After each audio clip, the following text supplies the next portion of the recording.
నడుమిన చేస్తారు ఇది ఒక్కొక్కరు. మీ నడుము మీద చాలా మంది ఫోటో నా టచ్ పైన చేస్తారు మీ టచ్ మీద చేస్తారు. నన్ను ఆ చేయితో పట్టుకుంటారు. అన్న నేను ఒకసారి అక్ చేసుకోవాలని ఉంది అంటారు. చేయి పట్టుకుంటారు. ఇక్కడ ముద్దు కూడా పెడతారు మిమ్మల్ని. ఈవెంట్స్ లో ఎలా ఉంటది మీరు వెళ్ళినప్పుడు? ఈవెంట్ లో మొత్తం ఎగబడిపోతారు. కొంతమంది తాగొచ్చి పిగ్ తగ్ చేసుకుంటారు. ఒక రోజు అయితే ఆంధ్రకి ఈవెంట్ కి వెళ్ళాను. వెళ్తే వైజాగ్ లో ఒక ఆయన వచ్చి నన్ను హగ్ చేసుకున్నాడు. అసలు నేను రియల్ గా చూస్తాను అనుకోని చెప్పి వెనక నుంచి వచ్చి పిగ్గితో పట్టుకున్నాడు. ఓ మై గాడ్ నేను అరిచాను అప్పుడు. ఓ మై గాడ్ అని అరిచారా? సరే, మంచిగా అనిపించింది కానీ ఫుల్ గా ఆ టైంలో ఏంది అర్థం కాలే. మీరు అమ్మాయిలాగే ఫీల్ అవుతారా డ్రెస్ వేసుకుంటే? అమ్మాయిలాగే రెడీ అంటే చీర కట్టుకుంటే అమ్మాయిలా ఫీల్ అవుతా, మగపట్టలు పైన ఉంటే అబ్బాయిలా ఫీల్ అవుతా. మరి మీరు ఎప్పుడు లేడీ గెటప్స్ గా ట్రై చేయాలి? జబర్దస్త్ లో, ఎక్స్ట్రా జబర్దస్త్ లో లేడీ గెటప్ వేసుకోవడం కంటిన్యూ చేయడం? నేను ఇప్పటివరకు నాకు అలాంటి క్యారెక్టర్ ఇవ్వలేదు. నేను ఐపరాతో చేశాను, సుధీర్తో పెళ్లి కూతురులాగా లేడీ గెటప్ చీర కట్టుకుని సుధీర్ నా మెడ పుస్తకం కడతాడు. ఆ రేష్మి ప్లేస్ లో నేను కూర్చుంటా చేశాను కదా, అన్ని షోలు చేశాను నేను. సుధీర్ గారి మీద మీ ఒపీనియన్ ఏంటి? చాలా మంచోడు. Your good, respect, your take mind, great, your feeling. నాకు ఐపరాజ్ సుధీర్ అంటే ఇద్దరు ఇష్టం బాగా. మిగతా వాళ్ళు ఎవరు నచ్చరు. కొంతమంది కొంచెం బల్పు, ఓవర్ యాక్షన్, హ్యాటిట్యూడ్ ఉంటది. కొంతమంది ఏముంటారు హ్యాటిట్యూడ్, బల్పు, పొగరు, బిడ్డ ఫిల్ అయిపోతారు. మేమే జబర్దస్త్ లో తోపులు అన్నట్లు వాళ్ళు ఎదురు వాళ్ళకు ఒక డైలాగ్ రాదు, పాడరాదు, దాలిద్రంగా వాళ్ళు రెచ్చిపోతారు.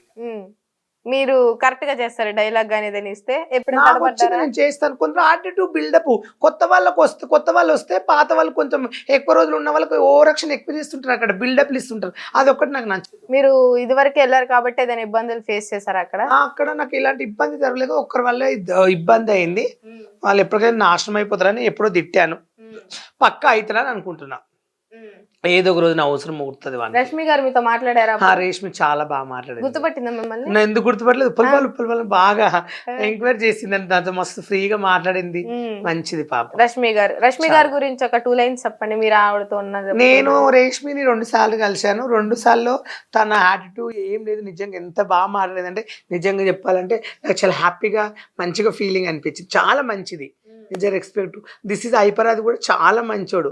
నాకు ఎక్కువ క్లోజ్ అంటే జబర్దస్త్. నేను ఎక్కువ ఫోన్లు మాట్లాడి నేను 5 years నుంచి మెయింటైన్ చేస్తున్నా అంటే ఆయన తన్మయ్, శాంతి సార్ వాళ్ళతో ఇప్పుడు కంటిన్యూ మంచిగా మేము నెలకు ఒకసారి కలుసుకుంటాం. అప్పుడప్పుడు డిన్నర్కి, ఏమైనా ఫంక్షన్లు అయితే వెళ్తుంటాము. మంచి నా బెస్ట్ ఫ్రెండ్స్ అంటే వాళ్ళిద్దరే. ఎక్కువ క్లోజ్ జర్నీ అంటే వాళ్ళిద్దరు నాకు జబర్దస్త్. మిగతా వాళ్ళతో అంత ఎక్కువ అంత ఉండదు. నీది వేరే ఫ్రెండ్, బెస్ట్ ఫ్రెండ్ నువ్వు, వాళ్ళు కాదు. వాళ్ళు షోలో వాళ్ళు. అగ్గిపెట్టి మచ్చ గారి గురించి మీ మాటలో చెప్పండి. ఆయనతో ఫ్రెండ్షిప్ గానీ. మచ్చ గుడ్, చాలా మంచి వ్యక్తి మచ్చ. ఇంగ్లీష్ లో చెప్పండి ఆయన గురించి. ఎవరు అగ్గిపెట్ట మచ్చ ఎవరు బ్యూటిఫుల్ లుకింగ్ అని కాదు, నైస్, ఎవరు ఫీలింగ్ దట్ ఇంట్రెస్ట్, చాలా మంచోడు. దిస్ ఈజ్ వైజాగ్ సత్య కూడా నా క్లోజ్ ఫ్రెండ్. వాళ్ళంటే కొంచెం బాగా నా జర్నీ ఎక్కువ చేస్తారు. జర్నీ ఎక్కువ ట్రైన్ లో అట్లా? ట్రైన్ లో, బస్ లో కూడా వెళ్తాము. ఫ్లైట్ లో వెళ్ళలేదు. ఫ్లైట్ ఎక్కాను. వాళ్ళతో పాటు ఫ్లైట్ ఎక్కితేనే ఇష్టం. ఓకే, ఇప్పుడు మీరు బస్ ఎక్కుతారు కదా, మీకు ఫ్రీ అయినా బస్సు? నేను ఇప్పటివరకు బస్ ఎక్కలేను. ఒకవేళ ఫ్రీ ఇస్తే ఫ్రీగా వెళ్తాను. అంటే ఆధార్ కార్డ్ చూపిస్తే ఫ్రీ అంటున్నారు కదా, మీరు ఎప్పుడైనా క్లీన్ షేవ్ చేసుకొని వెళ్తే, శారీ కట్టుకొని వెళ్తే? సార్ ఎందుకు నేను డైరెక్ట్ అడుగుతాను, ఏమంటారు నాకు బస్ ఫ్రీ ఇవ్వండి అని. ఎందుకంటే నేను డబ్బులు లేవు నా దగ్గర. నేను ఇచ్చారు రేవంత్ రెడ్డి గారు సీఎం అని చెప్పి ఫ్రీ ఎక్కుతాను. నెలకు 25,000 పెట్టి మెయింటెనెన్స్ చేస్తున్నారు, బస్సుకి లేదని అబద్ధం చెప్తున్నారు. అబద్ధం ఎందుకు చెప్తాను? గవర్నమెంట్ పుక్కడికి ఇచ్చినప్పుడు పుక్కడికి వాడుకోవాలి కదా. అది అమ్మాయిలకి ఇచ్చారు కదా. ఇల్లు కూడా ఇవ్వలేదు నాకు ఇప్పటి వరకు. నేను వచ్చి ఉప్పల్కి వచ్చి 14 సంవత్సరాల నుంచి గవర్నమెంట్ నాకు ఏ ఆధారం రాలేదు. సెలబ్రిటీ కదండి మీరు. సెలబ్రిటీ పక్కకెట్టండి. గవర్నమెంట్ నుంచి ఇప్పుడు చాలా మందికి రైతు బంద్ అంట, ఆ బంద్ అంట, కాలు 10 లక్షలు వస్తున్నాయి. నాకు ఇప్పటి వరకు ఎవరు ఇచ్చారు? ఇంతమంది పేరు వచ్చినా నాకు కూడా ప్రభుత్వం నుంచి సీఎం ని కోరుకుంటున్నా, నాకు ఒక ఇల్లు కావాలని కోరుకుంటున్నా. ప్రభుత్వం నుంచి, సీఎం గారి నుంచి మీరు ఏదైనా కావాలనుకుంటున్నారు కదా, ఇంగ్లీష్ లో కెమెరాని అడగండి. నా కోరిక ఒకటే అండి, దిస్ ఈజ్ రేవంత్ రెడ్డి గారు సీఎం, కొత్త సీఎం. ఇవర్ 2014 సారీ 2014 కదా, 24 అదే 2024లో ఆయన సీఎం, కొత్త సీఎం. ఆ సీఎం గారు రేవంత్ రెడ్డి గారు ఇవర్ గృహహింస, ఇవరు ఇల్లు, ఆయన గృహహింస కాదు, గృహ నిర్మాణం ఇల్లు కావాలి నాకు. ఇప్పటి వరకు నాకు ఎలాంటి ఐఎమ్ ప్రదీప్ నుంచి ఐఎమ్ అండర్స్టాండ్ దట్ నో ఇంకేం రాలేదు నాకు. ఒక ఇల్లు కావాలని కోరుకుంటా. మా టిక్ టాక్ వాళ్ళందరికీ ఒక ఇల్లు ఇవ్వాలని కోరుకుంటున్నా. టిక్ టాక్ వాళ్ళందరికి ఇల్లు ఇస్తే చాలా మంది ఉన్నారు కదండి. చాలా మంది అంటే ఏం లేదు, ఒక 10 మంది ఉన్నాం. ఇప్పుడు మీకు కొంచెం ఏజ్ పారయ్యాక ఒంటరి మహిళ పింఛన్ వస్తే తీసుకుంటారు అంటే మీరు ఎలాగో పెళ్లి చేసుకొని అన్నారు కదా. ఒంటరి మహిళ పింఛన్ ఎందుకు వస్తారండి? ఒంటరి మహిళని అబ్బాయి అని కూడా ఇవ్వచ్చు. ఇస్తున్నా తీసుకుంటా, నేనేం సిగ్గుపడను. దానికైనా రెడీ. ఓకే. అంటే నేనేమంటా అంటే ఇప్పుడు బస్సులో మీరు అమ్మాయిలా రెడీ అయ్యి వెళ్ళినప్పుడు కండక్టర్ సీట్ ఇవ్వాలి, మిమ్మల్ని గుర్తుపట్టాడు ఉప్పల్ బాలు, మీరు సీట్ కోసం పోరాడతారా? చేయనప్పుడు నన్ను చూడగానే ఆల్రెడీ సీట్ ఇస్తారు. I'm Aadhaar card, this is I'm free bus, I'm going to village అని చెప్తా. రేవంత్ రెడ్డి గారు మీకు తెలుసా? తెలుసు. కలిసారని మాత్రం చెప్పు. కలిసారండి, 5th క్లాస్ లోనే కలిసాను. అయ్యో, ఏం చెప్పారు? కలిసి మా ఊర్లో రోడ్లు ఊడుస్తుంటే అప్పుడు ఆయన ఎమ్మెల్యే కూడా కాలేదు, ఆయన మీద కూడా అప్పుడే రాజకీయంలో అవుతున్నాయి. మా విలేజ్ కి వచ్చాడు. మాది కొడంగల్ పక్కల వెన్నచ్చాడు, మాది కోజ్గి అన్నట్లు, దాని పక్కన వెన్నచ్చాడు. అప్పుడే పరిచయం, సీఎం అయినా కలవలేదు. మేము టిక్ టాక్ వాళ్ళు అందరం వెళ్ళి ఒక రోజు రేవంత్ రెడ్డిని కలిసి వద్దాం అనుకుంటున్నాం. మీరు రేవంత్ రెడ్డి గారిని చూస్తే ప్రభుత్వం నుంచి మీకు ఏమి హెల్ప్ కావాలని అడుగుతారు? నాకైతే మా టిక్ టాక్ వాళ్ళకి ఇల్లు ఇస్తే బాగుంటాను కోరుకుంటున్నంత మించి ఏమొద్దు. ఇప్పుడు నార్మల్ గా ఎందుకు అని అడుగు. మాకంటే ఇప్పుడు ఒంటరిగా ఉంటున్నాం. వైజాగ్ సత్య, నేను, చాలా మంది మీ సెలబ్రిటీలు ఒంటరిగా ఉంటున్నాం. మాకు ఇండ్లు కూడా లేవు హైదరాబాద్ లో. మేము రెంట్ కట్టుకోవాలన్నా, తినాలన్నా, ఫుడ్ ఇబ్బంది అవుతుంది.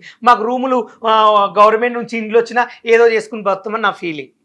ఇల్లు ఒకటి ఉంటే మీరు పని చేసుకుని ఏదైనా బతుకోవచ్చు కదా. సొంత ఇల్లు ఉంటే రెంట్ కట్టాలి, ఫుడ్ తినాలంటే డబ్బులు. చాలా మందికి ఇల్లు ఇస్తున్నారు కదా, పట్టాలి అవేవో అని. అది మాకు కూడా ఇవ్వమని కోరుకుంటున్నాను. అది మీరు ట్రై చేయాలి కదా. అప్లై చేస్తాను ఇప్పుడు, లేదా ధర్నాలు చేస్తాను. ధర్నా చేస్తారా మీరు? ఎందుకు చేయను. సరే, ఇప్పుడు మీరు అబ్బాయి కదా, అబ్బాయిలకు కూడా కొత్తగా ఏదైనా స్కీమ్ రావాలంటే ఏం కోరుకుంటారు?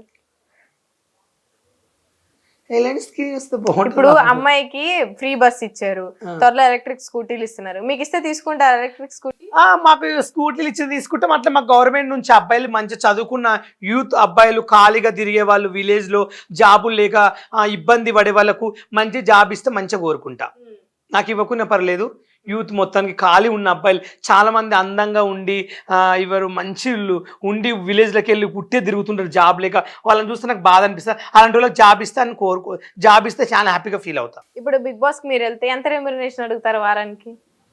రోజుకు 1,00,000 ఇచ్చిన పర్లేదు, 2 లక్షలు ఇచ్చిన పర్లేదు, 50,000 ఇచ్చిన పర్లేదు. రోజుకంటే వారానికి. అదే వారానికి 1,00,000. అసలు ఏమి ఇవ్వము, ఫ్రీగా వచ్చి ఎంటర్టైన్ చేసి వెళ్ళాలి. అట్లనే వెళ్తాను. అట్లే మీకు వెళ్ళడం కావాలి? ప్రజల కోసం వెళ్తాను. ప్రజల కోసం నవ్వించడానికి. చాలా మంది హాస్పిటల్ వండుకున్న వీడియోలు చూస్తుంటారు. అంటే మీ వీడియోస్ చూడడం వల్ల హాస్పిటల్కి వెళ్ళారా? లేదు, అక్కడ వాళ్ళు చాలా సంతోషపడతారు. హాస్పిటల్లో మీ వీడియోస్ చూసి సంతోషపడతారు. మీకు చెప్పారు ఎవరైనా ఇలాగా మీ హాస్పిటల్లో మీ వీడియోస్ చూసి? ఒక రోజు మా చెల్లి డెలివరీ అయితే హాస్పిటల్కి వెళ్ళా, గవర్నమెంట్ హాస్పిటల్కి. అందరు నాకు ఎగబడ్డారు. మంచాల పై నుంచి లేచి మొబైల్ తీసుకుని ఫోటోలు దిగడం, హెల్త్ బాగాలేకుండా వండుకుని మీ వీడియోలు చూస్తాం, మీ ఫ్యాన్ అని హాస్పిటల్ అంతా ఎగబడ్డారు నాకు. ఆ రోజు అనుకున్నా, ఓ మీ గాడ్ కు ఇలా ఈ రోగంలో ఉన్న ప్లేస్ లో కూడా నా వీడియోలు చూస్తున్నారని ఒక ఫీలింగ్ అనిపించింది. మీరు హ్యాపీగానే ఉన్నారు ఇప్పుడు వచ్చిన పేరుతో అంతటితో? మీరంటే తెలియని వాళ్ళు ఎవరు లేరు సెలబ్రిటీ. ఇప్పుడైతే నేను ఫేమస్ అయినాకి చాలా హ్యాపీగా ఉన్నా, కానీ నాకు ఆ అవకాశాలు ఇవ్వకుండా నన్ను తొక్కేస్తున్నారు. అదొకటి బాధ అనిపిస్తుంది. అంటే ఎందుకు? మీరు నయనతారలో ఉండడం వల్ల తొక్కేస్తున్నారా, లేకపోతే మీరు డామినేట్ చేస్తారేమో అని తొక్కేస్తున్నారు?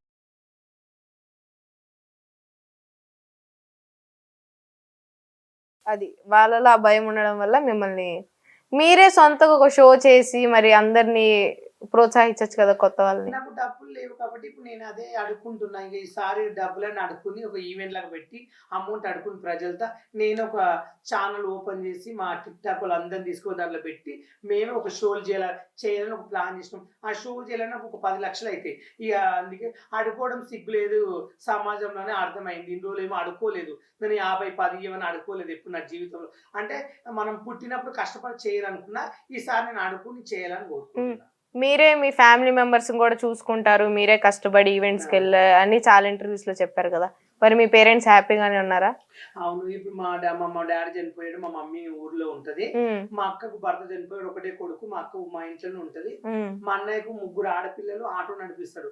మా చాలా పేద కుటుంబం, మాకు అయితే తినడానికి కూడా వెళ్ళదు, మాకు పొలం గిలం ఏం లేదు విలేజ్ లో. ఇప్పుడు నా వల్ల వాళ్ళకి నేను ఇంత అన్నం పెడుతున్నా, వాళ్ళకు నా వల్ల ఇంత అన్నం తింటున్నారు, అంతేగాని చాలా ఇబ్బందిగా ఉంది మా ఫ్యామిలీ. ఇప్పుడు కూడా ఇప్పుడంటే ఇప్పుడు కొంచెం బెటర్ అంటే నా వల్ల కొంచెం తింటున్నారని ఒక బాధ. ఏమైనా రోగం వచ్చినా ఏమైనా హాస్పిటల్ పడ్డా డబ్బులు చాలా కావాలి కదా, ఇబ్బంది అవుతుంది కొంచెం. మీకు ఆనందంగానే ఉందా ఫ్యామిలీని అక్కడ నుంచి ఈ స్థాయికి తీసుకొచ్చాను? ఆ, కొంచెం బెటర్ అని అనిపించింది. కొంచెం అన్న మార్పు వచ్చింది కాబట్టి. కొంచెం మార్పు వచ్చింది కానీ ఇంకా కొంచెం మార్పు రావాలి. నాకు కూడా ఒక నెలకు ఒక ఆదాయం లాగా రావాలని కూడా, ఈ ప్రభుత్వం కూడా ఒక ఇల్లు కావాలని కోరుకుంటున్నాను.